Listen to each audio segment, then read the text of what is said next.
ზოგჯერ არგუმენტი არ არის ისეთი დამაჯერებელი, როგორც ეს ერთი შეხედვით ჩანს. დაიგეთ ნამდვილი არგუმენტების წონა. არგუმენტები თეა სიჭინაოსთან. ყოველ საღამოს მაესტროზე. ეს არის საქმე, რომლის რეზონანსიც ვარდების რევოლუციით მოსული ხელისუფლებისთვის ერთ-ერთი ყველაზე სკანდალური აღმოჩნდა. ეს არის საქმე, რომელიც საზოგადოების დიდმა ნაწილმა საკუთარი ღირსების საქმედ გაიხადა და ხელისუფლებას პროტესტი გამოუცხადა. 27 წლის სანდრო გირგულიანის მკვლელობამ სტრასბურგამდე ჩააღწია და განაჩენიც გამოიტანა, თუმცა ამბობენ, რომ გირგულიანის საქმემ შესაძლოა განაჩენი თავად ხელისუფლებას გავაუტანოს. როგორ? ამას გავარკვევთ დღეს გადაცემაში მხოლოდ მოპასუხის გარეშე, რადგანაც ხელისუფლებამ ამ თემაზე დებატი დღეს არ ისურვა. ვის სასარგებლოდ გამოიტანა გადაწყვეტილება ევროს სასამართლომ? რა წერია დასკვნაში და რატომ არის ხელისუფლება მეტნაკლებად კმაყოფილი ამ განაჩენით? ისინი ზოგად კომენტარებში აცხადებენ, რომ გადაწყვეტილებაში დრამატული არაფერია და გირგულიანის საქმეზე ხელახალი გამოძიების ჩატარებას არ აპირებენ. არა და გადაწყვეტილებაში ტერმინი გამაოგნებელიც კია გამოყენებული სამართალდამცავი უწყებებისა და ხელისუფლების მიკერძოებასთან დაკავშირებით. რა ბედიელით ეგრეთ წოდებული საქმის დამკვეთებსა და შემსრულებელს თინა ხიდაშელი და ადვოკატი სოსო ბარათაშვილი იქნებიან. ჩვენ გადაცემის სტუმრები, მე ვარ თეა სიჭინაო და თქვენ უყურებთ არგუმენტებს, სადაც განსხვავებული აზრის მქონე ადამიანები საკუთარ არგუმენტებს იცავენ.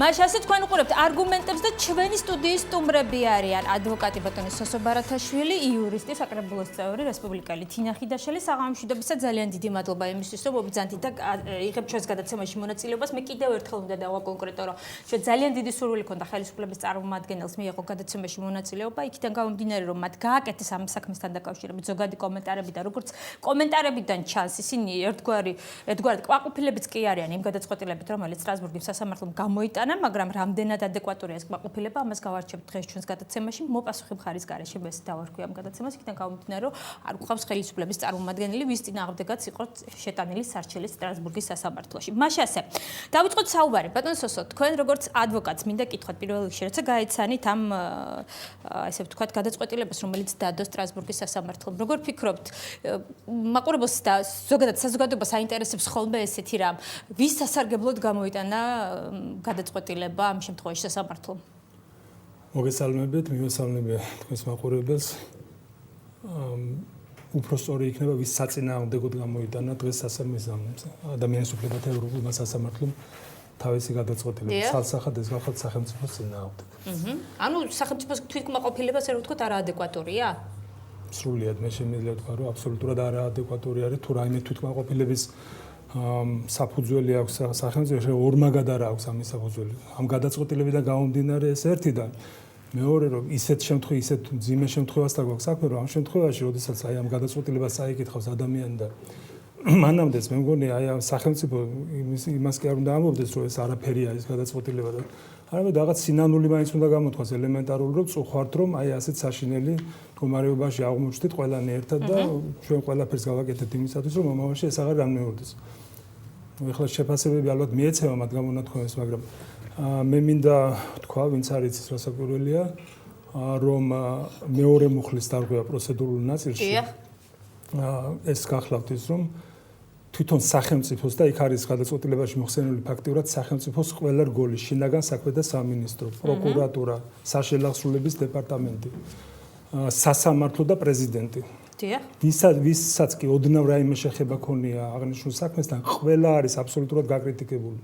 მე იშვიათად მინახავს ძალზე იშვიათად გადაწყვეტილება, რომ სასამართლოს უკანონო ქმედებები მოქცეული იყოს მეორე მუხლში. ეს არის სიცოცხლის უფლების დარღვევად შეფასებული იყოს სასამართლოს მიერ მხარეთა თანასწორობის პრინციპის დარღვევა.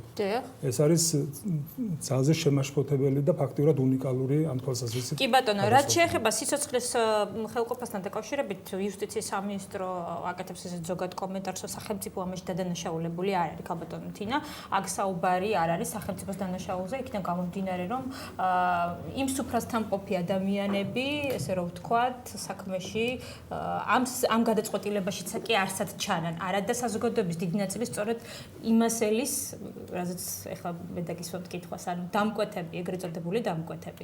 ვიცით მათი გვარები, საზოგადოებამ ძალიან კარგად იცის უკვე, ზეპირადაც კი ისწავლა ეს გვარები, მაგრამ ისინი არსად ფიგურირებენ. კი, გავახსენოთ საზოგადოებას, მაინც ეს გვარები არ არის ხომ მაცუდი, იმიტომ რომ ადამიანებს ჩვენს ქვეყანაში დასჭემდათ ხშირად ავიწყდებათ ხოლმე უახლოესი წარსული და ავიწყდებათ ის ადამიანები, ვინც ძალიან ბევრი ბოროტების და უბედურების წყაროა ამ ქვეყანაში. ახალაია სანოძე, მელნიკოვი და ბატონი მედია მაგნატი დღევანდელი. Ragoria დონაძე, დიახ, ბატონი დონაძე. ეს არიან ის ადამიანები, რომლებზეც ბატონი და გარკვეული გვარები, ასე რომ ვთქვათ.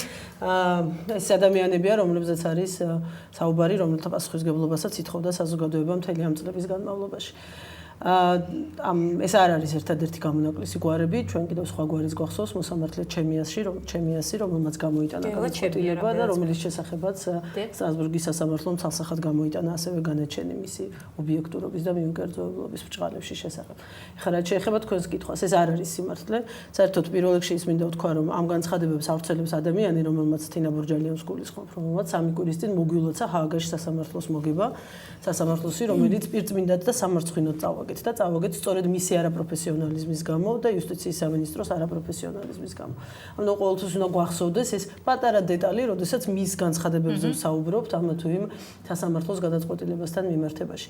ამასთანავე ისიც მინდა საზოგადოება მიცოდეს, სამწუხაროდ ჩვენს ქვეყანაში ეს ამ ფუფუნებას მოკლებულია საზოგადოება, რომ სიმართლე ხშირად ესმოდეს ნაციონალური არხებიდან განსაკუთრებით ბუნებრივია და პროპაგანდის ქვეშ არის, რომ ამ ადამიანმა იმავე დღეს, როდესაც ჩვენ ქართულ ხალხს მოგვილოცა ჰააგაში გამარჯვება, რადიო თავისუფლების პრაღის ოფისს მისცა ინტერვიუ, სადაც თქვა, რომ ქართველი ხალხი ძალიან გაბრაზებული იქნება ჰააგის სასამართლოს გადაწყვეტილების შესახებ ამის გაგებით. ანუ იქ აღიარა მარცხი, აქ გამარჯვება მოგვილოცა. პრინციპში დასაწყისისთვის კიდევაც ბატონი თინა რომ ხელისუფლება ამას გამოაცხადებს და მე დღეს დილიდან ვამბობდი ამას, რომ იმედი მაქვს, რომ გამარჯვებათ არ გამოაცხადებენ თქვენ, იმიტომ რომ ხო იცით, ბოლომდე გინდა რომ რაღაცა არ გტოვებდეს რაღაც განცდა, ზნეობის, კეთილსინდისიერების ადამიანების, აი ეს რაზეც ბატონი სოსო საუბრობდა, რომ ეს უზარმაზარი ტრაგედია, რომელზეც მინიმუმ ბოდიში მაინც უნდა მოხდეს მოხდილი ხელისუფლება სამდენი წლების განმავლობაში და ეს რაღაცა ამაყად და თავმომწონეთ არ უნდა გველაპარაკებოდეს. ეხლა საუბარი არის ამ გადაწყვეტილებაში მაგიდაზე.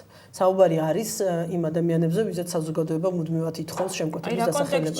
ერთადერთი განსხვავება ის არის, რა თქვა ამ სასამართლომ, რომ მკვლელობა სახელმწიფოსაც ჩაუდენია. ეს რას ნიშნავს? სახელმწიფოს და ეს ძალიან მარტივი გასაგები არის. განსხვავება არის ესეთი. სახელმწიფოს მიერ ჩადენილი მკვლელობა ნიშნავს ბრძანების საფუძველზე, გაცემული ბრძანების საფუძველზე ჩადენილ მკვლელობას. ამ შემთხვევაში დავა წარმოიშვა გადაწყვეტილების მიღების დროს ხმები გაიყო 4-3-ზე, ესეც ძალიან მნიშვნელოვანია. მეოთხე ხმა არის ქართველი მოსამართლის ადეიშვილი, ირაკლი ადეიშვილის, რომელმაც მისცა წინააღმდეგ ბუნებრივია ხმა და ამის გამო სწორედ 4-3-ზე ბუნებრივია ესე უნდა ყოფილიყო. სამწუხაროდ ბუნებრივია და გეტყვით რატომ ეს არ დამავიწყოს წეღარას თვალები, მაგრამ ეს ძალიან მნიშვნელოვანი საკითხია. ძალიან იშვიათად ხდება სტრასბურგის სასამართლოში გადაწყვეტილებები გამოვიდეს 6-1-ის წინააღმდეგ, მაშინ როდესაც ის 1 არის იმ სახელმწიფოს მოსამართლე, რომლის საქმეც იხილება. ძალიან იშვიათად, ძალიან გამონაკლის შემთხვევებში, იმიტომ რომ მოსამართლეებმა იციან, რომ სტრასბურგის სასამართლოში ისინი საკუთარი ხელისუფლების ადვოკატები კი არ არიან, არამედ მოსამართლეება დანიშნულები არიან პირადი ღირსების, პროფესიონალიზმის და დამსახურებების გამო, რომელიც მათ როგორც მოსამართლეებს შეძენილი აქვთ. ნუ ხა გასაგებია ირაკლი ადეიშვილი მისი ასაკიდან განმომდინარე უბრალოდ ვერ დააკმაყოფილებს ამ კრიტერიუმებს ყველაფერს რომ თავი გავანებოთ. ის ძალიან პატარაა, მას ძალიან კარგად ვიცნობ, ძალიან ბევრი წელია უკვე.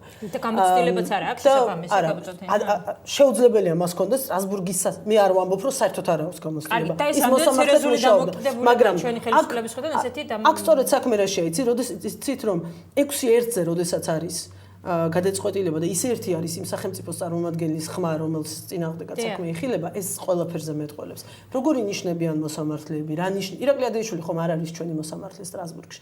ის დაინიშნა მხოლოდ ამ საქმისთვის სპეციალურად, იმიტომ რომ მოსამართლე ვინც ყავს, ის საერთოდ პირადად თანამონაწილეა გირგულიანის საქმის არაობიექტური გამოძიების, იმიტომ რომ გენპროკურორის მოადგილე იყო მაშინ, როდესაც ეს საქმე იხილებოდა.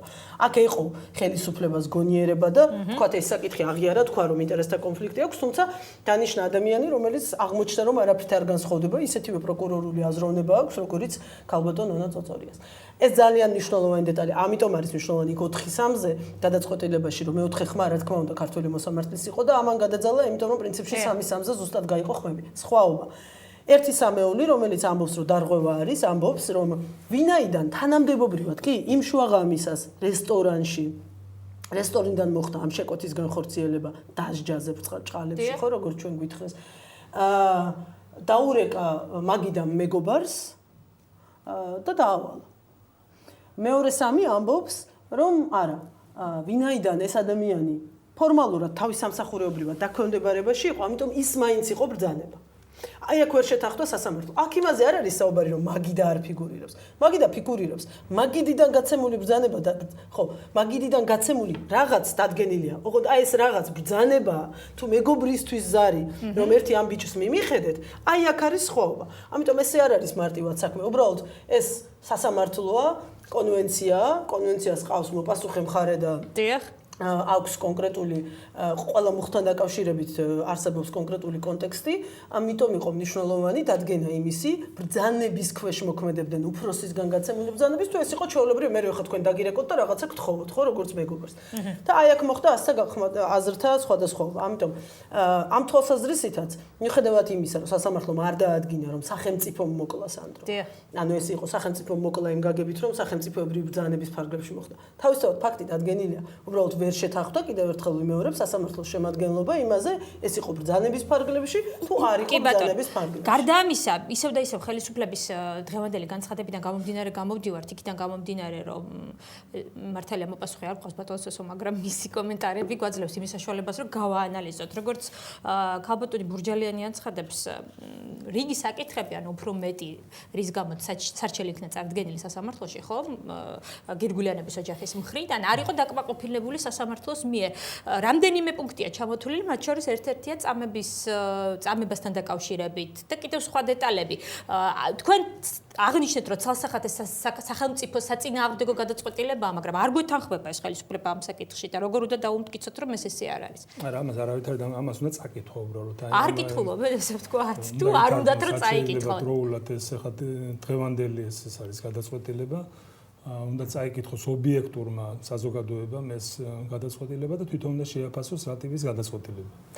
რაც შეეხება ახლა იმ არგუმენტებს, რაც ხელისუფლების წარმომადგენლებს გააჩნიათ, ელემენტარულად ამას უნდა წაკითხო, როდესაც საუბარია იმაზე, რომ მიყენებული აქვს ექსპერტიზის დასკვნის თანახმად სანდრო გირგულიას ჰქონდა მიყენებული ყელის სარელში ბასრის საგნით ჭრილობა და 12 ჭრილობა. არ გაითვალისწინა სასამართლომ საედოდ დარწმუნ განხილვის საგნად, ეს რას ნიშნავს? ესე იგი, ერთ პუნქტში არის ფაქტურად მეორე პუნქტის ისა მეორე მუხლის პროცედურულ დარღვევებში არის მოქცეული მეექვსე მუხლის სამართლიანი სასამართლოს და მოქცეული არის ისიც, რომ პოტენციურად ეს არის წამება, მაგრამ წამება არის უკვე სიცოცხლის უფლების ხელყოფაში. დიახ. რეალურად, ესე იგი, ეს ქალბატონი თინა აბსოლუტურად სწორს ბრძანებდა იმ შემთხვევაში, რომ სახელმწიფოს ახლა არა აქ ჩემი აზრით 4-3-ზე იყო თუ 3-4-ზე ამ შემთხვევაში თუ 6-1-ზე, ამ შემთხვევაში დაადგინა სასამართლომ სახელმწიფოს არ მოუკლავს ეს ადამიანი, მაგრამ ჩემი აზრით მან დაადგინა კიდევ უფრო ვარეს, ეს არის განაჩენის ტოლფასი ხელისუფლების მიმართ, რომ სახელმწიფომ ფაქტიურად თვითონ დაარღვია შემდეგ ძალიან მნიშვნელოვნად და საშილად ადამიანი, როდესაც წერს სიტყვებს გამოოგნებას, როდესაც სიტყვებს წუხარებით აღნიშნავს სასამართლო და ასე შემდეგ და ასე შემდეგ, როდესაც შინაგან საქმეთა სამინისტრო შევიდა ინტერესთა კონფლიქტში, როდესაც პროკურატურამ ფაქტიურად არ გამოიძიეს საქმე ისე როგორც უნდა გამოეძინა, როდესაც სასამართლომ აშკარად დაარღვია შეჯიბრებითობის პრინციპი, როდესაც თვითონ იმაში საშელახსოვრებით დეპარტამენტში ეს პირები მოთავსებული იყვნენ ერთად და ბოლოს როდესაც პრეზიდენტმა შეიწყალა სრულიად გაუგებად და თვითონ გამოუგნებელს უწოდებს. ამას რა ქვია საერთოდ? დიახ, რამდენჯერმე იყო ეს ტერმინი გამოყენებული და უბრალოდ რომ სანდრო გირგულიანი იყო მისივე მოქალაქე. ეს არის ყველაზე საშინელი განცდა, რაც შეიძლება ადამიანს დაეუფლოს ამ შემთხვევაში. ესე იგი, სახელმწიფო სანდრო გირგულიანს და მის ოჯახს, რომელიც ფაქტიურად განადგურდა, განიხილავდა როგორც ვიღაც გარეშე მტერს, მე მხოლოდ ეს განცდა მაქვს ამ საქმიდან გამომდინარე და იგივე განცდა აქვს ადამიანის უფლებათა ევროპულ სასამართლოს. დიახ. მოდით გადაცემაში რეკლამის დროა და რეკლამის შემდეგ გავაგრძელოთ ამ თემაზე საუბარი იქიდან გამომდინარე, რომ ეს არის საკითხი, რომელსაც რამდენიმე წელია უკვე ვიხილავთ და რომელზედაც რამდენიმე წელია საუბრობ და შესაბამისად შეფასებები, რომლებიც ამ საკითხთან დაკავშირებით კეთდება, ეს არ არის მხოლოდ პოლიტიკური განცხადებები, ეს არის საჯარო განხილვის თემა. მოდით ვისაუბროთ ამაზე გადაცემის მეორე ნაწილში დაგვალოდეთ.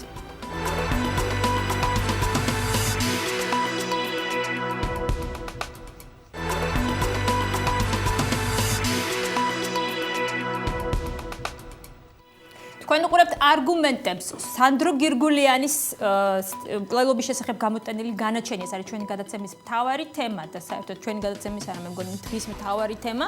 თუ დღის არა, შემდეგი დღეებისაც იქნება, მე ამაში ეჭვი არ მეპარება. თიდა ხითაშელი, სოსო ბარათაშვილი, ჩვენ ვართ ხელისუფლების წარმომადგენლის გარეშე დღეს წარმოადგენელი გადაცემაში, იმიტომ რომ მათ არის სურვილი დღეს დებატში მონაწილეობის მიღება, მაგრამ კიდევ ერთხელ აღნიშნავ, რომ გააკეთეს კომენტარი, რომლის კომენტირებაც ასევე ჩვენი გადაცემის სტუმრების მთავარი, ესე ვთქვათ, შემადგენელი ნაწილია. მე გადაცემის წინა ნაწილში ვთქვი, რომ ეს არის საკითხი, რომელზედაც შეფასებები კეთდება. შესავალ სიტყვაშიც ვთქვი, რომ ამასთან დაკავშირებით ხელისუფლების წარმომადგენლები იშვიათად თუ აკეთებენ შეფასებას. რატომ? თვითონაც უფრთხიან ამ საკითხს. არა, თავის დროზე საკმაოდ ბევრი კომენტარი გაგაკეთდა ჩვენ ძალიან კარგად გვახსოვს მათი შეფასებების, კომენტარების, პოზიციების გამო პირდაპირ ეთერში დატოვა ეკა ყופერი ამ გადაცემა რუსთავიორზე, ხო? სწორედ ამ შეფასებების და სრულიად არაადეკვატური დამოკიდებულების, არაადეკვატური მოთხოვნების შესაბამისად იმ ტელევიზიების მიმართ, სადაც ფიქრობდნენ, რომ სიტყვა ეთქვათ. მე შედეგი იყო ეს მოქმედება. განცხადებები ძალიან ბევრი კეთდებოდა, ძალიან მძიმე განცხადებები კეთდებოდა. მე ძალიან კარგად მახსოვს პირველი ციკლი სერიალი განცხადებების, როდესაც ცდილობდნენ საზოგადოებისთვის ეს თემა მიეყიდათ როგორც სვანური გარჩევა და ყველაფერი კარგად გვახსოვს ჩვენ რაც ამის ირგვლივ იყო. დღეს რატომ არ აკეთებენ ისინი კომენტარებს? ჩემთვის სრულიად გასაგებია, იმიტომ რომ მათ არაფერი სათქმელი არ აქვს. მათ სათქმელი აი ამ განცხადებაში თქვეს, სრულიად სამარცხვინო საოცარი, რომელიც დღეს გამოქვეყნდა იუსტიციის სამინისტროს მიერ და სადაც წერია, რომ თურმე ის რაც მოხდა სტრასბურგში არის მხოლოდ და მხოლოდ სასამართლომ მხოლოდ ეროვნულ დონეზე წარმოებულ გამოძიებაში არსებული ხარვეზების დადგენა და ხარვეზები, რომელიც გამოასწორა შემდეგ როგორც თვითონ. აი მე აუცილებლად მინდა უბრალოდ წავიკითხო სულ ერთი აბზაცი. ხარვეზებზე თუ არის აქ საუბარი, თავად მაყურებელმა განსაჭოს წეღანს ასო თქვა და აბსოლუტურად ვეთანხმები, სასამართლოს გადაწყვეტილება ეს არ არის მაინც-მაინც შეფასებების საქმე. კითხვა თუ იცი და სკოლაში კიდე წაკითხული შინაარსის გამოტანა თუ გასწავლეს, მაშინ წაიკითხავ და შინაარსს გამოიტან და მიხვდები სინამდვილეში რა მოხდა სტრასბურგში. და ესე არ ითვლება სტრასბურგის სასამართლოს გადაწყვეტილებების მოგება-წაგება 4 მუხლიდან 1 დაგეკმაყოფილეს თუ 17-დან 3. ესე არ ითვლება. გადაწყვეტილებები ითვლება ძალიან მარტივად. რა წააგე და როგორ დაასაბუთეს შენს მიერ წაგება. და ეხლა მე თქვენ წაგიკითხავთ როგორ დაასაბუთა სტრასბურგის სასამართლომ საქართველოს ხელისუფლების მარცხი აი მეორე მუხლის ადამიანის სიცოცხლის უფლების დარღვევის ნაწილში. სასამართლო გაუგნებულია ხელისუფლების სხვადასხვა შტოების წარმომადგენლების ხმას შეწყობილი მოქმედებით იმისათვის, რომ ამ უმძიმეს დანაშაულზე სამართლიანი მართლმსაჯულება არ აღსრულებულიყო. ეს განცხადება რომ გააკეთა სასამართლომ ბუნებრივია რომ უნდა დაასაბუთოს, ხო? რას ნიშნავს, რომ მთელი ქართული ხელისუფლება იყო ხმაშეწყობილი იმისთვის, რომ მართლმსაჯულება არ აღსრულებულიყო საქმეზე. პირველი, შინაგან საქმეთა სამინისტროს ნაკლოვანებები გამოძიების საწყის ეტაპზე, მეორე, პროკურატურის დაუდევრობა მთელი შემდგომი გამოძიების პროცესში, მესამე, ციხის ადმინისტრაციის მიერ დაკავებული პირების უკანონო ერთსაგანში მოთავსება, მეოთხე, სასამართლოს მიერ არასამართლიანი სასამართლო პროცესი და მეხუთე, დამნაშავეების ადრეული გათავისუფლება, უბრალოდ ისევ სასამართლოს ეხება მოგეხსენებათ მე აპელაციამ შემოსუბუქა და ბოლოს მეექვსე, საქართველოს პრეზიდენტის მიერ დამნაშავეების დაუსაბუთებელი შეწყება. ამის ხო, ეს ძალიან სერიოზული ხარვეზებია, როგორც ჩანს და ამის შემდეგ უკვე სასამართლო კიდევ უფრო შორს მიდის და სწორედ ამ ბოლო ნაწილზე პრეზიდენტის მიერ სასამართლოს თქმით დაუსაბუთებელ შეწყალებაზე აკეთებს განსაკუთრებულ აქცენტს და ამბობს შემდეგ სიტყვებს. სასამართლო ცალსახად აღნიშნავს, რომ ამგვარ საქმეებზე სახელმწიფოს ადეკვატური მოქმედება აბსოლუტურად აუცილებელია. წინააღმდეგ შემთხვევაში იგი აღვივებს განცდას, რომ სახელმწიფო ტოლერანტულია სიცოცხლისთვის საშიში მოქმედებების მიმართ. რამაც შესაძლოა ხელი გაუხსნას ძალადობრივ დანაშაულს, მაგალითად ისეც, როგორც ამ შემთხვევაში იყო ჩადენილი. ანუ პრაქტიკულად სტრასბურგის სასამართლო მიხეილ სააკაშვილს უთხრა, რომ ამ შეწყალებით არა მარტო ეს ერთი პრობლემა შეიქმნა, რომ ყოლობისთვის გასამართლებული ადამიანები არაადეკვატურად და დაუსაბუთებლად გამოუშვი ციხიდან, არამედ უფრო დიდი საფრთხის წინაშე დააყენეს საკუთარი ქვეყანა, იმითი, რომ გახსენის სივრცე ასეთ ტიპის დანაშაულებზე დაუსჯელობის სინდრომის გასაძლიერებლად. ანუ ბიჭებო, თუ ჩემსკენ ხართ და ლოიალურები ხართ, ყველაფერი გეპატიებათ. ეს იყო დაახლოებით შინაარსი. ძალიან მნიშვნელოვანია ასევე აი განცხადებები კეთდებას ნაწილში და ბრალდებების ნაწილში, რომელიც მრავალი მოვისმენთ ამ წლების განმავლობაში, რომ სასამართლო ერთ-ერთ მტკიცებულებად სწორედ უკვე აღარ იმედის ამ შემთხვევაში უკვე მაესტროს ჟურნალისტის ნათია მიქიაშვილის მასალას ეყრდნობა. რომელიც მოგეხსენებათ ის მეორე ფილმი თუ რა ვიცი რა უწოდა, რომელიც გააკეთა ნათიამ ციხეში ამ ადამიანების, ანუ პატიმრების მდგომარეობის შესახებ, იმ რაღაც ფანტასტიკურ მდგომარეობაზე, მანქანებით გაყვანა მოყოდა და ასე შემდეგ. ეს მასალად გამოიყენა როგორც მტკიცებულება სასამართლო. ეს მაგალითი იმიტომ მოვიყვანე, რომ ჩვენ გვახსოვს ცნობილი კასკადი ცილისწამებების, რომ ეს ყველაფერი იყო ტყუილი, მოგონილი, შეთხსილი, მონტაჟი და რა ვიცი მე 1000 უბედურება, რასაც ამბობდნენ, ხო? ანუ ჩემის აზრით, აქ ყველაფერი სრულად ნათელია. წამების კითხვადასვი თქვენ წეღან და მე აბსოლუტურად უერთები ყველაფერში ერთადერთ წინანდებას დავამატებ რომ იქაც იგივე მიზეზი იყო რატომაც არ დააკმაყოფილა რაც სიცოცხლის იმიტომ რომ წამება ამ მიზნებისთვის მხოლოდ სახელმწიფოს შეუძლია ჩაიდინოს როგორც ეს მე ხა თქვენ გაწამოთ აქ ეს ვერ იქნება იმ ტიპის წამება რაც კონვენციით არის დაცული ანუ სახელმწიფო აგენტის მიერ უნდა იყოს ჩადენილი და ვინაიდან სასამართლო ამ გზას დაადგა რომ ეს ადამიანები არ მოქმედებდნენ სახელმწიფოს სახელით იმ შემთხვევაში ამიტომ არ მოხდა მესამე მუხლის დაკმაყოფილება და სრულად არის რომ თავისთავად ის რომ ნაწამები იყო სანდრო თავისთავად ის რომ ახლა სიკვდილი რო დადგა ეს ფაქტია და ვფიქრობ ამას სადავოდ არავინ არ გახდის ხომ ანუ სიცოცხლის უფლება რო ხელყოფილი იყო ეს მეორე მუხლის იმ ნაწილის დაკმაყოფილების დროს მოხდა უბრალოდ სასამართლომ ვერ შეძლო უკვე მეორე ნაწილების დაკმაყოფილება იმის გამო რომ სასამართლოს მოსამართლეთა ნაწილმა ჩათვალა რომ ეს ადამიანები მოქმედებდნენ არა როგორც სახელმწიფო მოხელეები არამედ როგორც ვთქვათ მეგობრები და ლოიალურები აი ამ ადამიანების ვინც უფასთან იჯდნენ თუმცა ქართულ მართლმსაჯულებამ განაჩენი გამოიტანა არა სიცოცხლის განზრახელყოფის მუხლით არამედ ჯანმრთელობის დაზიანებისა და ასე შემდეგ ბატონო სოსო მე მაინტერესებს არა ქართულ მართლმსაჯულებაზე აქ ყველაფერი ნათქვა ყველაფერი ცალსახაწერია ბოდიში ვიხდი დავიკითხავ ერთობლიობას სიტყვების ერთად წერია ეს ყველაფერი გირგვლიანის სკოლების გამოძიების და სასამართლოს დროს სასამართლოს აშკარად აკლდა სათანადო დამოუკიდებლობა, მიუკერძოებულობა, ობიექტურობა და ყურადღება. ხა მეტი რა უნდა თქვას? იქ ციხე არა აქვთ. სტრასბურგში ციხე რომ იყოს, ნამდვილად იქვე ადგილზე ბორკილს დაადებდნენ ადამიანს და ჩასვავდნენ, მაგრამ იმათ ციხე არა აქვთ. ეს შეუძლია მხოლოდ რომ თქვა სტრასბურგის სასამართლო. მაგრამ ეს გადაწყვეტილება თუნდაც გავალდებულებს თუ არა და ავალდებულებს თუ არა სახელმწიფოს რომ დააბრუნოს საქმე წარმოებაში, ხელახლა მოხდეს გამოძიება და ხელახლა მოხდეს ამაზე სასამართლო პროცესი. იქიდან გამომდინარე რომ თავად ბურჯალიანი საუბრობს რომ გირგვლიანის საქმეზე ხელახალი გამოძიების ჩატარებას ის არ აპირებს. ანუ სახელმწიფო არ აპირებს ამ შემთხვევაში. ეხლა ეს საკითხი არის გასარკვევი ამ შემთხვევაში. აქ არის ორი მომენტი, ესე იგი დღესაც უსმენდი გარკვეულ დებატებს ამ საკითხთან დაკავშირებით. ერთი მომენტი არის, რომ ის შეწყალებული პირები დაუბრუნდებიან თუ არა კვლავ საპატიმრო ადგილებს. მე ვფიქრობ, რომ ეს სასახად გამორიცხულია ამ შემთხვევაში.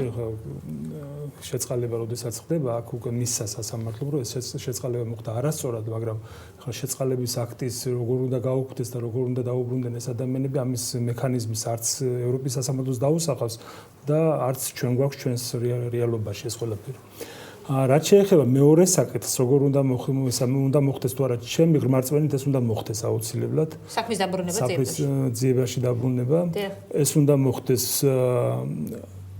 ალბათ ახლად აღმოჩენილი გარემოების გამო, ეს უნდა მოხდეს აღსრულებასთან ერთად შესაძლებელია. უნდა მოხდეს მინისტრთა კომიტეტის ჩარევით შესაძლებელია ეს, მაგრამ ეხლა ახლად აღმოჩენილი გარემოება რა შეიძლება იყოს? ახლად აღმოჩენილი გარემოება შეიძლება იყოს თვით ეს გადაწყვეტილება. რომელსაც ესე რომ ვთქვა დრამატულად არ აღიქონს ხელისუფლება, მაგრამ მე ამიტომ მაინტერესებს იქნება თუ არა ეს საუბარი. დრამატულად ეს გამოჩნდება შემდეგ. ესე იგი არსებობს ორი გზა. ერთი არსებობს რომ ეს თვითონ ეს გადაწყვეტილება გახდეს და მისი სამოტივაციო ნაწილი ახლად აღმოჩენილი გარემოება, როდესაც ის აღნიშნავს რომ ყველა ეტაპზე ფაქტიურად ირღვეოდა პრინციპები მართლმსაჯულების და დაიწყოს გამოძიება.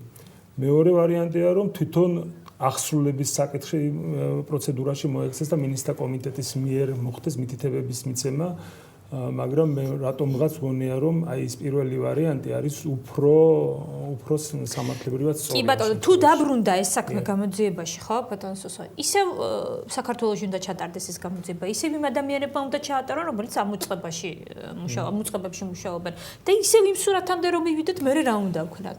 ეხლა რისთვის არსებობს საერთოდ ადამიანის უფლებათა ევროპული სასამართლო? გარდა იმისა, რომ მან უნდა დაიცვას კონკრეტული ადამიანის უფლებები, მან უნდა წინ წაწიოს მართლმსაჯულებაც. დიახ. ეხლა თუ რა მოხდება და ვინ განიხილავს და როგორ განიხილავს და როგორ წარიმართება შემდგომში ამ საქმე და საერთოდ მართლმსაჯულება საქართველოში, ეს არის დამოკიდებული საქართველოს საზოგადოებაზე. ეხლა ჩვენ კარგად გვახსოვს ხონღაძის საქმე უკრაინაში. და გვახსოვს სულ ახლახანს ესე იგი არ დგას შინაარსობრივად ახლოს, მაგრამ როგორ გადადგა გერმანიის ერთ-ერთი მინისტრი, თვალსაჩინო თავდაცვის მინისტრი, მხოლოდ იმის გამო, რომ ვიღაცამ აღმოაჩინა, რომ ციტირება იყო ავტორის მიუთითებლად მის სადოქტორო ნაშრომში.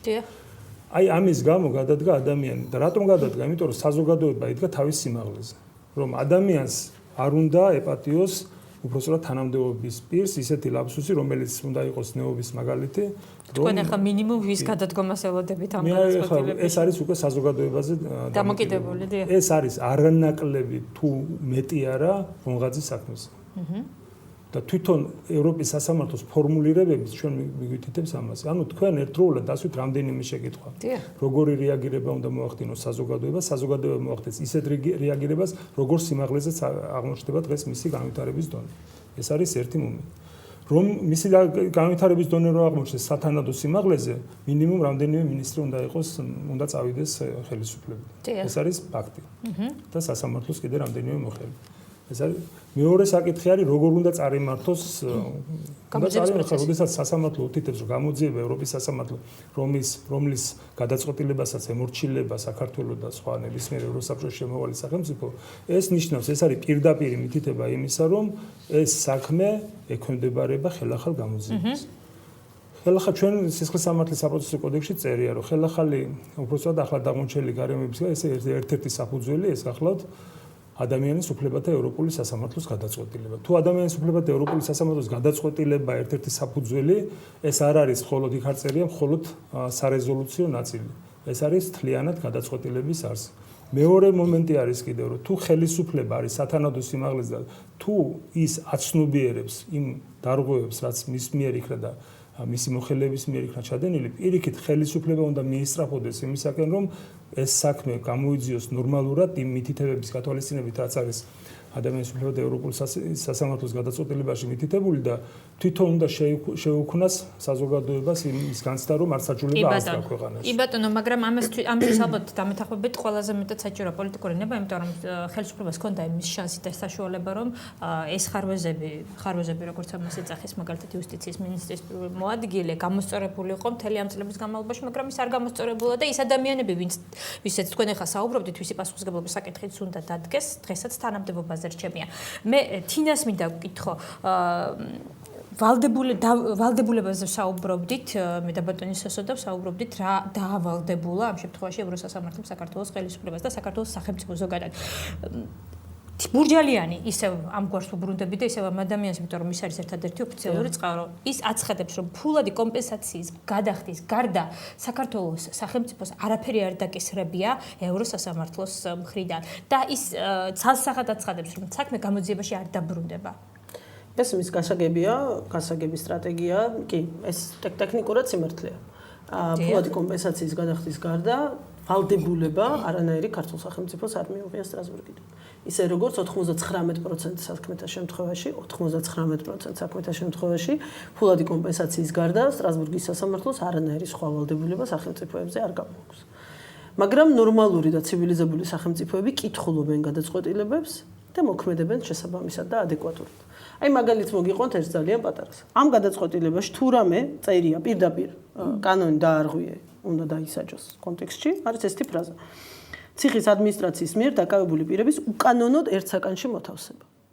პირდაპირ წერია, რომ კანონი დაარღვია ციხის ადმინისტრაციამ. პირდაპირ შავი თეთრზე წერია, რომ ადამიანები ერთ საკანში რომ მოათავსათ დამნაშავეები, ეს იყო კანონის დარღვევა. დიახ. ეხლა საქართველოს ხელისუფლებას შეუძლია თქვას, რომ კი ბატონო დაწერა სტრასბურგმა და გავატარე. სინამდვილეში ნორმალური და ცივილიზებული სახელმწიფო. ასეთი გადაწყვეტილებაში, ასეთი ფრაზის ჩანაწერის არსებობის შემთხვევაში მინიმუმ ამ ნაწილის გამოძიებას იწყებს. მინიმუმ ერთი წუთი თავი დავანებოთ ძირითად საქმეს. ხო? ციხის ადმინისტრაციის ხელმძღვანელი იყო ბაჩო ახალაია მაშინ. დიახ. და მე ვფიქრობ, რომ არავითარი პრობლემა არ უნდა იყოს დღეს საქართველოს ხელისუფლებისთვის. დაიწყოს გამოძიება, დაკითხვაზე დაიბაროს ბაჩო ახალაია. ხელისუფლების წარმომადგენელი გეტყოდეთ ქაბატონო თინო, რომ თქვენ ფიქრობთ ასე? არა, მე არ ვფიქრობ ასე, ეს სტრასბურგი ფიქრობს ასე. სტრასბურგის სასამართლომ თქვა ამ გადაწყვეტილებით, აი ყველაზე მინიმალურს გეუბნებით, რომ ბაჩო ახალაიამ დაარღვია კანონი, როდესაც გასცა ბრძანება ამ ადამიანების ერთ საპატიმროში მოქცევის მოქცევის შესახებ. არა ვალდებულებს. კიდევ ერთხელ ვამბობ, სტრასბურგის სასამართლოში ხელბურკილს არავის არ ადებენ და ციხეში არავის არ სვამენ. ასეთია სტრასბურგის სასამართლო, მათ ციხე არ აქვს. აი ჰააგაში სისხლის სამართლის საერთაშორისო სასამართლოს ციხე აქვს. და იქ ადგილზე აპატიმრებენ დამნაშავეებს და ცვავენ იმ ციხეში. სტრასბურგს ეს ციხე არ აქვს. სტრასბურგის სასამართლო ფიქრობს, რომ თუ კი შენ ხარ ევროკავშირი, უკაცრავად ევროსაბჭოს წევრი ქვეყანა, თუ კი შენ მონაწილეობ მინისტრთა კომიტეტის ხდომებში და ხარ მისი სრულფასოვანი წარმომადგენელი და ხელმოწერილი გაქვს ევროპის კონვენცია ადამიანის უფლებების დაცვის შესახებ, დიახ, შენმა ჩინოვნიკებმა შეიძლება დაუშვან შეცდომები ან ჩაიდინონ დანაშაულები, ამაზე გამოიტანს გადაწყვეტილება სტრასბურგის სასამართლო და შემდეგ შენ კეთილინების სახელმწიფო, რომელიც შეუერთი ევროკონვენციას თავის დროზე, იმოქმედებ გადაწყვეტილებაში მოტანილი ამბების შესაბამისად და ადეკვატურად. ეხლა, როდესაც სასამართლო ამბობს, რომ ქართული სასამართლოში ეჭქვეშ დგას, არა, უბრალოდ აშკარად აკლდაო. პირდაპირ ასე ამბობს, ეჭქვეშ კი არ დგასო. აშკარად აკლდა სათანადო დამოუკიდებლობა, მიუკერძოებულობა, ობიექტურობა და ყურადღება საქმის მიმართო. ამიხსენით მეტი რა უნდა თქვას სტრასბურგის სასამართლომ იმისათვის, რომ ვიღაცას საქართველოში კითხვა გაუჩნდეს მოსამართლე ჩემიას მიმართ, რომ ბატონო ჩემია, როდესაც ეს განაჩენი გამოგქონდათ, თქვენ იყავით ვინმე ზეგავლენის ქვეშ თუ არ იყავით. ეს თქვენი შინაგანი რწმენით გააკეთეთ თუ ვინმე გაშინებდათ. სასამართლო პროცესებზე ისე რო იქცეოდით, როგორც იქცეოდით. რითი იყო ეს გამოწვეული? რაღაცა მიღმა დარჩა მეორე მუხლი, რომელშიც გაამტყუნეს საქართველო, 38 მუხლი, რომელიც ძალიან მნიშვნელოვანია და ძალიან პრინციპულია. იცით რატომ? თუკი მეორე მუხლის დარღვევის პროცედურული ნაწილის დარღვევის დროს სტრასბურგის სასამართლო ამბობს, რომ ეს ყველაფერი, ანუ მიკერძოება, დამოუკიდებლობის არარსებობა, არაადეკვატურობა და ასე შემდეგ, მოთხრა ქართულ სამართალწარმოების დონეზე, ანუ გამოძიების და სასამართლოს დონეზე 38 მუხლი ციტრაზეა, რომ სტრასბურგის სასამართლოსთანაც კი არის თანამშრომლა ქართულმა კი, ანუ არ წარადგინა ეს ტკიცებულებები, რომელზეც მოგეხსენება თქვენ კარგად გახსოვთ, იმედის ჟურნალისტი იყავით მაშინ. თვეების განმავლობაში ყველა ერთად ვხავდით, რომ წარმოადგინეთ ვიდეო ფაილები, წარმოადგინეთ სატელეფონო ჩანაწერები. ზუსტად იგივე ამბებზე იყო სტრასბურგშიც საუბარი, რაზეც ჩვენ თვეების და წლების განმავლობაში, რასაც ვითხოვდით საქართველოს ხელისუფლებისგან. სწორედ ამაში გაამტყუნა კიდევ დამატებით სტრასბურგის სასამართლომ ქართული სახელმწიფო, რომ არათუ ქართული მართლმსაჯულება იყო მიკერძოებული, არამედ იქაც სტრასბურგში შეეცადა საქართველოს ხელისუფლება, რომ შეცდომაში შეეყვანა მოსამართლეები სწორედ იმით, რომ სათანადო მტკიცებულებები იქ არ წარადგინა. და გაყალბებული ოქმებიც ასევე და გაყალბებული ოქმები. ამიტომ ეს ყველაფერი რა თქმა უნდა იმას ნიშნავს, რომ გამოძიება უნდა დაიწყოს და რა თქმა უნდა იმას ნიშნავს, რომ ადეკვატურად ადამიანები დაისაჯონ. ერთი მომენტი რა თქმა უნდა, მაგრამ აცხადებს ხალხს ვეღარ დაიწყება. აი ხო და რატო არ დაიწყება, მან მივდივარ. იმიტომ რომ იგივე ადამიანებს ალანიას გაჭავას და ასე შემდეგ ვერ დასჯიან. მათ უკვე მოიხადეს, ასე მოიხადეს, ისე მოიხადეს, ცუდად, კარგად, შეწყალებით თუ როგორ, ფორმალურად მათ სასჯელი მოხდილი აქვთ. და საქართველოში ისე როგორც თელ ცივილიზებულ სამყაროში მოქმედებს წესი, რომ ორჯერ არასამართლებენ ერთ და იმავე დანაშაულისთვის. ანუ ახალი გამოძიება რომ დაიწყოს, მათ ეს მეისრები აღარ ყავთ, რომლებსაც დასჯიან. ახალი გამოძიების დაწყება ნიშნავს, რომ დათაახალაია ვასიკო სანოძე, ბატონი დონაძე და მელნიკოვის პასუხისმგებლობის საკითხი უნდა დადგეს. როგორც მინიმუმ, რომ აღარაფერი ვთქვათ, კიდევ ერთხელ ვამბობ, აი ამ გადაწყვეტილებიდან გამომდინარე, იმ ადამიანებზე, ვის გამოც ეს უბედურება დაგვემართა.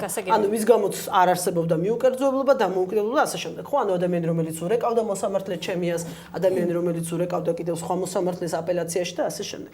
და ერთი რაღაც მინდა თქვა, აი დრამატული არ არისო ხელისუფლება ამბობს, თქვენ ამდენჯერმე გაიმეორეთ და ამას მინდა გამოვიხმაო, რომ სწორია, არაფერი დრამატული ამ გადაწყვეტილებაში არ არის. ესეთი გადაწყვეტილებები ძალიან ბევრი გამოდის სტრასბურგის სასამართლოში. ხე მე ვიცი, რომ დღეს მაგალითად კავკასიის ჟურნალისტს უთხრა თინა ბურჯალიანმა, რომ აი ეს გამაოგნებელი და ესეთი სიტყვებიო, რა გაგიკვირდათო და რა გაუკვირდათო თქვენს რესპონდენტებსო, ძალიან ბევრი გადაწყვეტილებაშია და ეს სიმართლეა, სწორია. ოღონდ ისიც როგორ გადაწყვეტილებებშია, მაგალითად თურქეთის წინააღმდეგ გადაწყვეტილებებში, წამების საქმეებში და თურქეთის ციხის ამბები ყველა მიცის მე მგონი, ხო, სოფლიოში. ხშირად წერს ხოლმე სასამართლო კი, რომ დრამატული მდგომარეობაა ციხეში, რომ გაოგნებულია ციხეში მდგომარეობა და ასე შემდეგ. თუ საქართველოს ხელისუფლებისთვის კომფორტულია, აი ესეთ მდგომარეობაში ყოფნა, კი არაფერი არ მომხდარა დღეს სტრასბურგში. მართლა არ მომხდარა, იმიტომ რომ სტრასბურგის სასამართლოს გადაწყვეტილებაში ისწერია, რა ჩვენ ისედაც ვიცოდეთ. არაფერი აქ ჩემთვის ახალი არ იყო. მოსამართლე რომ წარ შოკის მომგვრელია, გამოუგნებელია, გაოცებული ვარ, ხო? ჩვენ ზუსტად ესევე შოქში ვიყავით, გაოგნებული ვიყავით და გაოცებული ვიყავით რამდენიმე წლის განმავლობაში. აქ სიახლე მათთვის ისე რომ მათ ეს არ უღიარებიათ არასოდეს. ჩვენ უნდა გვეთქვა რომ ჩვენთვის არაფერი უცნაური აქ არ არის, იმიტომ რომ ჩვენ სულ ამას ვამბობდით, მაგრამ მათთვის ნამდვილად არის სიახლე. რომ მათ მოუწევთ ამ იმის აღიარება, რასაც ამ წლების განმავლობაში უარყოფდნენ და ამბობდნენ, ეს ყველაფერი ახლა იწყება. ვნახოთ რა რეაგირებას მოახდენს ხელისუფლება. ეს საქმე აქ არ დამთავრდება. გასაგებია, ჩვენ ასევე უნდა ვნახოთ და უნდა გავაანალიზოთ გადაცემის დასწრით ნაწილში რა რეაგირებას მოახდენს თავად საზოგადოება ხელისუფლების რეაგირებაზე. ამაზე უნდა ვისაუბროთ გადაცემის დასწრით ნაწილში, დაგველოდეთ რეკლამა და რეკლამის შემდეგ ჩვენ დავბრუნდებით.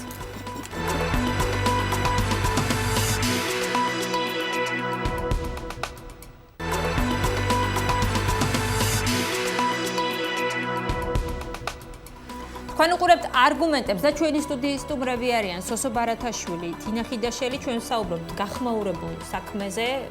ბოლო 5 წლის განმავლობაში ეს არის ყველაზე ერთ-ერთი სკანდალური და ხმაურიანი საქმე, რომლის დასასრულიც ჯერ არ ჩანს, როგორც თინა ხიდაშელი საუბრობს, ჯერ კიდე არ დასრულებულა. ბატონო სოსო, თქვენ საუბრობდით საზოგადოების რეაგირებაზე, იმასთან დაკავშირებით, თუნდაც რა გადაწყვეტილებაც გამოიტანა ამ შემთხვევაში სტრასბურგის სასამართლომ. თქვენ ადვოკატი ხართ და შესაძლოა არ გსურდათ რაიმე ისეთი შეფასების გაკეთება, მაგრამ მე მაინც გმინდა გკითხოთ, რეაგირება, რომელიც საზოგადოებამ უნდა მოახდინოს ამ საქმეზე, რა შეიძლება იყოს? როგორ უნდა აიძულოს მან ხელისუფლება თუნდაც, რომ საქმე დააბრუნოს, ესე ვთქვათ, ხელახალ გზიებაში?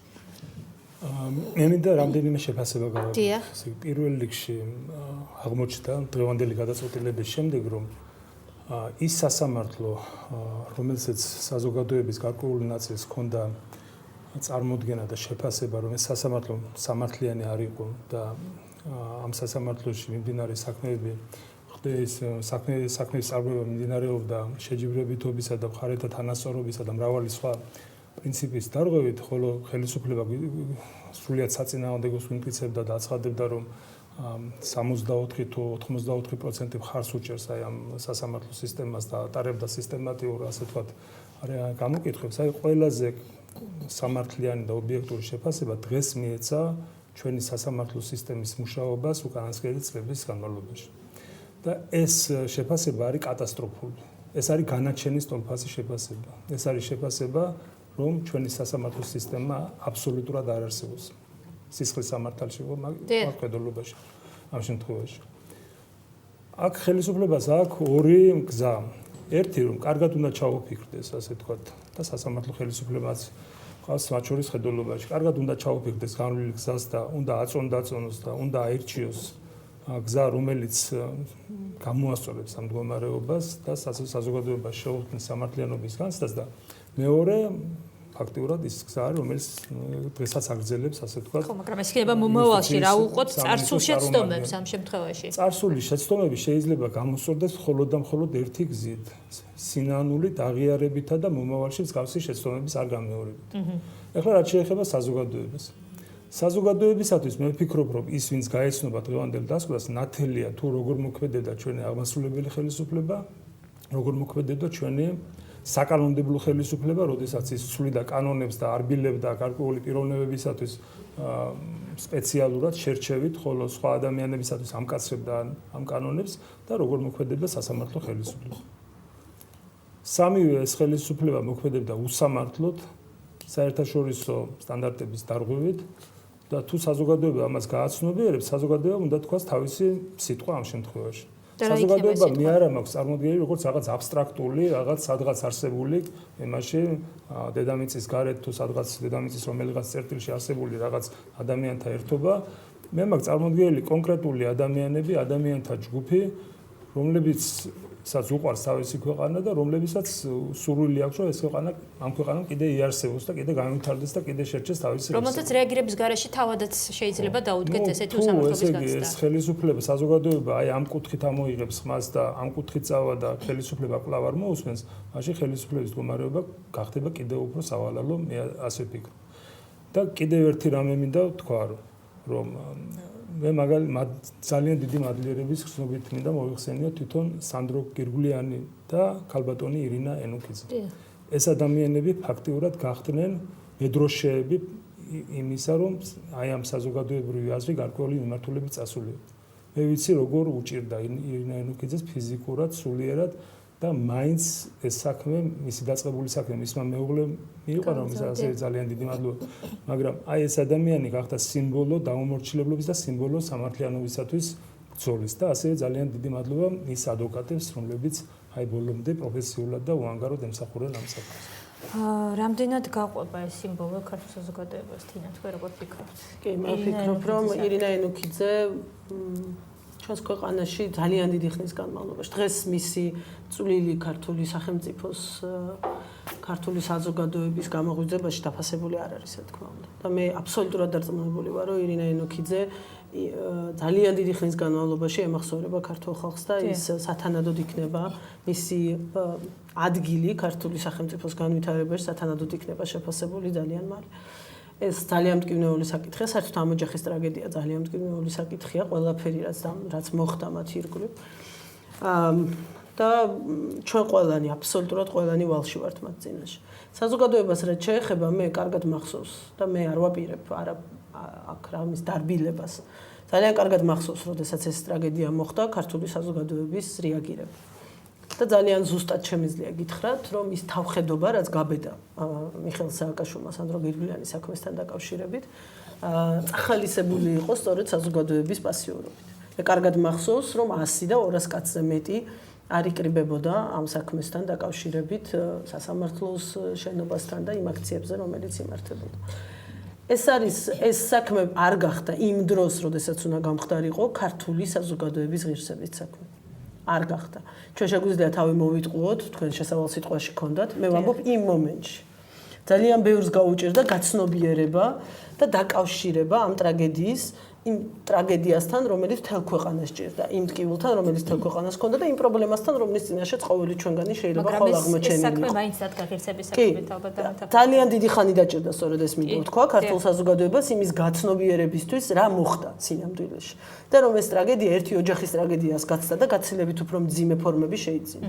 განსაკუთრებით იმ დღის შემდეგ არასოდეს არ დამავიწყდება ის დღე, როდესაც თქვენი სიუჟეტის შემდეგ, როცა მთელმა ქვეყანამ გაიგო რა მოხდა, დროებით საშუალებით, მიშა სააკაშვილმა შეხვედრა გამართა პოლიციასთან, ეს არასოდეს არ უნდა დაგვავიწყდეს 1000-ობით პოლიციელთან, სადაც ამუარჩია დათა ახალაია, უკვე ის დათა ახალაია, რომელზეც მთელმა ქვეყანამ იცოდა, რომ იყო თანამონაწილე ამ დანაშაულის და თქვა, რომ აი ეს არის თანამედროვე საქართველოში გმირი, რომელზეც უნდა ქონდეს სწორება ყველა პოლიციელს. ეს ქართულმა საზოგადოებამ აღარ უნდა დაუშვას. ბევრი რამის გაკეთება შეიძლება. ძალიან ბევრი რამის და პირველ რიგში და ყველაზე მთავარი, ჩემს მეგობრებს მინდა მივმართო არასამთავრობო სექტორიდან განსაკუთრებით ჟურნალისტებს, რომლებიც ბლოგერებს და ადამიანებს, რომლებიც ინფორმაციის მატარებლები და გამავრცელებლები არიან, იმიტომ რომ დიდი პროპაგანდისტული ტყუილის მანქანა მუშაობს საქართველოში, რომელიც სულ ცდილობს, რომ ვირტუალურ საქართველოში გვაცხოვროს, მოდელირებული ქრონიკის პირობებში გვაცხოვროს. და მთავარი ფუნქცია, რომელიც დღეს ამ ადამიანებმა უნდა იკისრონ, არის ის, რომ ამ საქმეზე ტყუილის უფლება არ მისცენ ქართულ ნაციონალურ ტელეარხებს. ეს შეუძლიათ გააკეთონ საზოგადოების ამ ნაწილმა, აქტიურმა მოქალაქეებმა, ადამიანებმა, რომლებიც წლების განმავლობაში იდგნენ ქუჩაში სანდრო გირგვლიანის საქმის გადასარჩენად. ჩვენ ყველაფერს გავაკეთებთ ამისთვის. მე დარწმუნებული ვარ, რომ რესპუბლიკელების გავსვათ ბევრი სხვა ოპოზიციური პოლიტიკური პარტიაც, მაგრამ ეს არ იქნება საკმარისი. გაცილებით უფრო მნიშვნელოვანია და მაღალია ხმა, როდესაც იგი ერთობლივია საზოგადოების აქტიური ადამიანების და ჩვენ შეგვიძლია რომ გავარღვიოთ ამ საქმეზე ნაციონალური ტელესივრცე. ვაიძულოთ ტელეკომპანია იმედი, ტელეკომპანია რუსთავი 2 და საზოგადოებრივი მაუწყებელი, რომ სიმართლე უთხრას ხალხს, რა მოხდა სინამდვილეში სტრასბურგში, რა გადაწყვეტილება გამოიტანა, ერთის მხრივ ეს სიმართლე უთხრას ხალხს და მეორეს მხრივ გახდნენ იარაღი ხელისუფლებაზე ზეწოლის იმისათვის, რომ ვაიძულოთ ხელისუფლება, რომ ამ საქმეზე დაიწყოს ხელახალი გამოძიება. გასაგებია და კიდევ ერთი დღესაც ხდება ესეთი ამბები. ესეთი ტრაგიკული არა საბედნიეროდ და ჩვენ არა გვაქვს ახალი სანდრო გირგვლიანის საქმე და იმედი მაქვს არასოდეს აღარ ექნება საქართველოს, მაგრამ დღესაც ყოველ ნაბიჯზე ილახება ადამიანების უფლებები და სანამ ამ ქვეყნის მოქალაქეები იცხოვრებენ ესე რომ სანამ ჩემს სახში არ მოვლენ, მანამდე სხვისი დარდი და ჭირი არ მაწუხებს, ჩვენ სულ აი ამ წრეზე ვიტრიალებ და ისაზეც ოლაპარაკობ და არ მოხდება ამ ქვეყანაში. შეუძლებელი იქნება სამართლიანობის დადგენა საქართველოში. მე უბრალოდ გადაცემის დასასრულს მინდა ვთქვა, რომ იქიდან გამომდინარე, როცა საუბრობთ საზოგადოების როლზე, საზოგადოებისთვის ღირსების საქმეთ, როდის გახდა ეს საქმე და რამდენად გახდა, მე მახსოვს რამდენიმე წლის განმავლობაში ახალგაზრდებს, რომლებსაც ქუჩაში მევხვდებოდი, ქონდა სამაჯურები, რომლებიც ასოცირდებოდა სანდრო გირგულიანთან, დიახ, წითელი სამაჯურები, რომელიც სანდრო ცოცხალიას, ესე ვთქვათ, ერთგვარ სიმბოლოს ატარებდა. მე მადლობა მინდა მოგახსენოთ იმისთვის, რომ მობრძანდა მიიღე ჩვენს გადაცემაში მონაწილეობა, თინა ხიდაშელი, სოსო ბარათაშვილი, ჩვენი გადაცემის სტუმრები. ეს თემა გაგრძელდება ისევე როგორც საინფორმაციო გამოშვებაში, ასევე სხვა ток-შოუში, ზუსტად 9 საათზე მაკა ცინცაძესთან ერთად თქვენ შეიტყობ სტრასბურგის განაჩენის და ასევე სხვა თემების დეტალებს.